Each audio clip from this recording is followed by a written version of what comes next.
something new. You ready for something new? I mean, there's Christmas presents. I don't know if you're getting any of those, but something new. And that's because it's the beginning of a new year. I know. Weird, huh? But November 29th just happens to be the beginning of a new church year. Because it always begins. It's like a fiscal year. It begins when it wants to. Because the church, for centuries, has had this annual cycle of story. So the first 4 weeks, which is 4 weeks leading up to Christmas, we're getting ready. And we got passages about getting ready. And then there's Christmas, and then you move on and through the life of Jesus, baptism, all the way up to Easter, through Lent and stuff, and then more stories about Jesus, and then end of the world type stuff at the end, which was last week with the reign of Christ. So now, welcome to the Takeout. I'm Jeremy. I'm the pastor at communitychurchumc.org, Community United Methodist Church in North Muskegon, Michigan, and I'm glad you're here. We want to welcome everybody. And if you have questions and if you have doubts, then you belong here, because we want to respect those and realize that the questions lead us places. So I got some parts of the Bible that are about waiting. And they're about expectations, and they're about hopes, and they're about perspectives. It's where people were coming from when they wrote them. But I think we've got a lot of waiting going on here too. You know, we're waiting for the political changes that come in January. We're waiting for Christmas, maybe. Waiting for coronavirus vaccines to get circulated around and to find out if they're really as good as they're saying they are. Waiting. And it's hard waiting. We're not very good at it. We don't like to. And waiting for God to do something is like, it's where you hang out if you've been praying a lot. You find that God, some things, it's like God talks to your head and makes things clear to you that you didn't understand before. And that's great. And that feels like a real answer to me sometimes. But there's more. It's complicated. Let me read you from Psalm 80. There's 150 Psalms, and they're the sort of songbook of Israel for worship, and they were written over a huge span of time. But here's one. It's a prayer for the restoration of Israel. So that means it's written after 587. Maybe. So here it goes. Shepherd of Israel, listen. I like a prayer that just goes right up to God and says, listen to me. You who lead Joseph like a flock. That's Joseph. We're going to name a bunch of tribes of Israel, okay? You who lead Joseph like a flock, enthroned on the winged creatures. Shine forth over Ephraim, Benjamin, and Manasseh. Rouse your valor and come to our help. I didn't mention to you, I'm reading this out of a Catholic translation. It's called the New Jerusalem Bible. And I just think they do an awesome job. But they do use a bunch of the names of God, and those are going to be coming up. So you know. Say, God, bring us back. Let your face shine on us, and we shall be safe. Yahweh, that's the Lord, the name of God. Yahweh, God Sabaoth, and that means God of hosts or God of armies. So it's the Lord God of armies. How long will you flare up at your people's prayer? You've made tears their food. You've made threefold tears their drink. You let our neighbors quarrel over us. Our enemies mock us. God, Sabaoth, bring us back. Let your face shine on us, and we shall be safe. And it goes on and tells the story about how Israel started and how it came out of Joseph, went into Egypt, and then all of the people, all the descendants come out 400 years later in that Exodus story with Moses and everything. And somehow in all of that, they're seeing God's hand doing stuff for them, God doing mighty things for them. And now looking and saying, how come you're not showing up? Because things are bad. Now we were oppressed in Egypt. Now we're right in Israel and oppressed. Or we're in Babylon waiting to go back to Egypt and we're oppressed. And where are you? Where'd you go? Why won't you show up? Yeah. I say a little further down, God, Sabaoth, come back, we pray. Look down from heaven and see, visit this vine, protect what your own hand has planted. Yeah, come back. Visit us. That'd be nice. Show up. Waiting. It's the whole theme of all of Advent, this time, waiting. So let me read you another place. And these readings that I'm reading to you today, this Psalm 80, and then what I'm about to read you from Isaiah 64, these readings are traditional readings for this Sunday because they're part of telling the story of waiting. And waiting is hard. So, Isaiah 64, starting at the beginning of the chapter. And again, it's around the Babylonian exile. And they're still an oppressed people. And they're still waiting for God to show up and do something, bring justice. So there's two different books written around the same issue, around the same complaint to God, the same prayer problem they're facing. And I'm thinking, we've got problems and we've got complaints. And we're thinking, when will God show up? When will God fix things? When will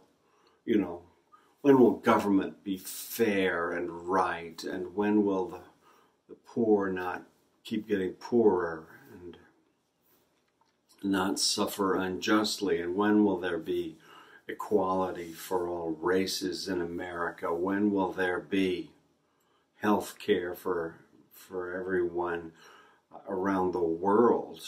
And when will this happen? When will that happen? And when will we have jobs and security and peace? When? Oh, when? And if you find yourself resonating with any of that, when will coronavirus be over? When will the kids get out of the house and go back to school? And when, oh Lord? Chapter 64 of Isaiah. Oh, that you would tear open the heavens and come down so that the mountains would quake at your presence. Now, that's a frightening thing to ask for. But yeah, I wish you would show up in power and do something. You are allowed to pray like that. You are allowed to. God doesn't beat up the prophets for complaining, the writers of the Psalms for their complaining and begging God. It's not as though we have to be polite to God, because if we're not polite, God's going to get mad. No. We are really legitimately challenged to wonder what God is up to. What God is up to. And I do believe God is often up to waiting for us to do our part, waiting for us to totally buy in, waiting for us to prove that we are seriously waiting. You know, Moses went up the mountain to get the law, and this is 600-700 years before Isaiah 64 or Psalm 80. But Moses went up the mountain and was up there a long time, and the people started wondering, where's he gone? Is he coming back? Did God just sort of have him for a snack when he went up there? What's going on? And then they start wondering, and then they start saying, hey Aaron, you're our priest, right?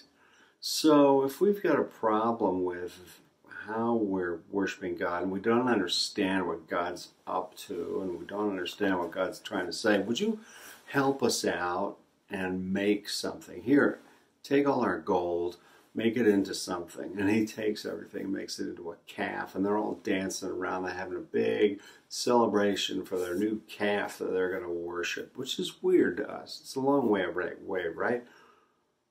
But they're all excited about this thing. And then Moses comes down from the mountain. And he gets mad. And he breaks the tablets of the law and the whole bit. And melts that stupid calf down. We wish God would show up like that sometimes. We wish that God would show up and show a little backbone and use some force. But instead of waiting infinitely, patiently, forever, it's really tempting to say, I don't think he's coming. I don't think he's showing up. I don't know what's going on. I don't think he's coming. And maybe you've thought that in your own life. I don't think God's going to do anything. I don't think God's going to look after me. I don't think God's going to make a difference here.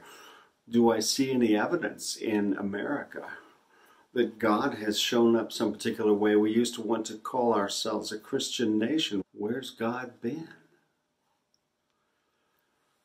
I can tell you that I believe that Jesus brought a kind of a salvation that says, wait, this is not what it's all about. This earth and having things your way in this world isn't going to happen right. We've given you the authority to run the world, and I'm afraid you humans have not done a good job, but I am giving you the opportunity to have life that's forever with me in peace. Now start living into it. But we find ourselves still waiting. And waiting maybe very impatiently. I'm not sure I'm ready to do my Bible study and go to church, and I don't want to tell people about Jesus, and I've got doubts about. Yeah, we got doubts. We got doubts that there's a good intention at the end of this story.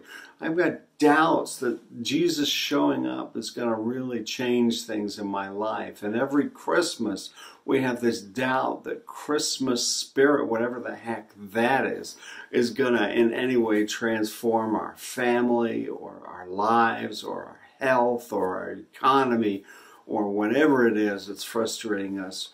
And this waiting is turning out to be waiting and waiting for too long, waiting for Godot, waiting for nothing. And we're frustrated. And don't you hate it when the pastor starts expressing that? But I believe there's hope. And the hope begins when we say, I am waiting and I'm frustrated. And I'm going to keep waiting. I'm going to be faithful in my waiting. And I'm going to be honest in my waiting. Oh, that you would tear open the heavens, come down so that the mountains would quake at your presence, as when fire kindles brushwood and the fire causes water to boil, to make your name known to your adversaries, so that the nations might tremble at your presence. Why don't you show up and make it big, and make it loud, and make it powerful? You know, we feel this way about our country sometimes. Why don't we show up and show them who's boss?